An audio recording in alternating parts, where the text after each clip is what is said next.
Hello again, everyone. Louis Setti speaking as the Blue Ridge Reporter, talking about Virgil Goode, who is now seeking the nomination of the Constitution Party in 2012 for President of the United States. A decision that will be made by the party at its national convention in Nashville sometime in April.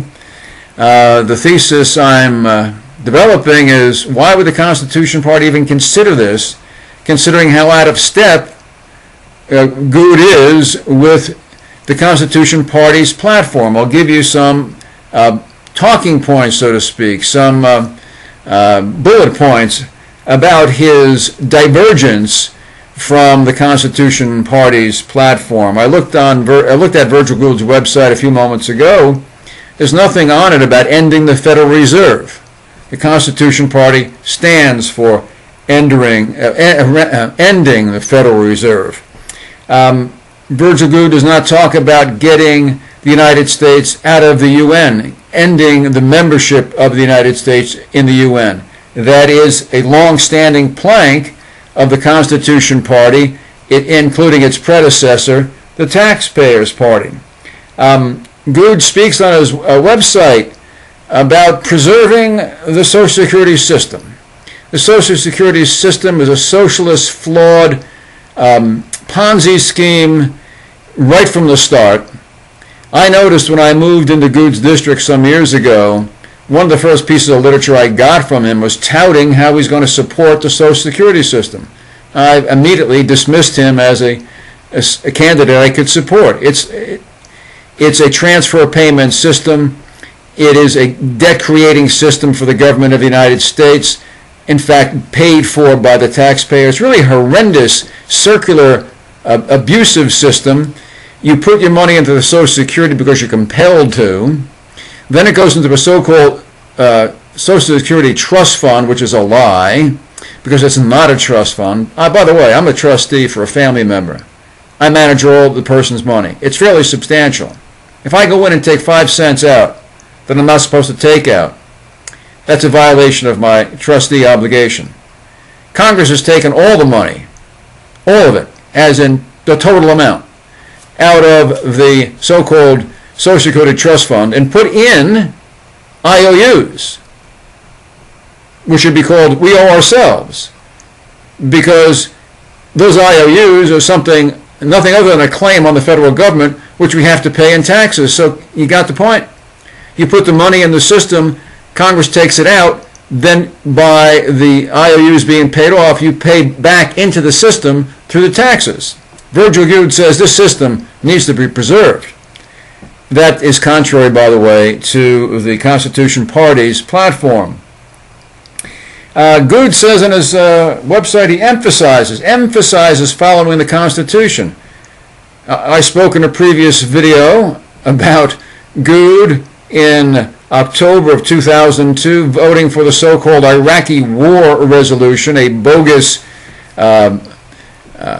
means of purporting to declare war. It's not a declaration of war, in fact. It's simply shifting to the president unconstitutionally, impermissibly, and in fact legally it's not true, but they pretend it is, the authority to declare war if the president decides he wants to do that, etc. That's a violative of the Constitution, one of its most clear requirements of Congress, and yet Goode said he wants to emphasize following the Constitution. He said he stands for small government. You can't have small government with the Federal Reserve. The Federal Reserve is going to make money easy. Congress is always going to spend the money because it can always be the payment deferred later, the secret tax of inflation, etc. You cannot have a small government when you have a war in Iraq that went on for how long? 8 or 9 years, undeclared as it was. These are the kinds of events that cannot make or render government to be small. So I've got a question. I've got a question for anyone involved in the Constitution Party. I actually thought of going to the convention myself in Nashville. I'm not going to bother. If they're going to contemplate in any serious way nominating Virgil Goode, the question I've got for the Constitution Party, for Howard Phillips, founder of the party, Why shouldn't I be a Republican? I notice a silence. Why shouldn't I be a Republican? And whatever I do, I've got much more chance of getting elected. We've got a great candidate right here in Virginia for United States Senate, Bob Marshall. He's a member of the Virginia legislature. He's better than Goode in many ways. Why wouldn't I devote my time for him? So the Constitution Party had as a reason for being that it was fastidiously constitutional. But in this particular case, they seem to be enamored, at least some people in the party seem to be enamored with the idea we've got a brand name, modest though that brand name may be, candidate. Why not pick an unknown candidate if you're trying to build a party of principle? So, more will unfold on this story as we move into March and April.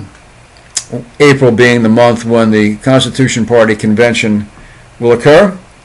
And we'll see then what the party might do.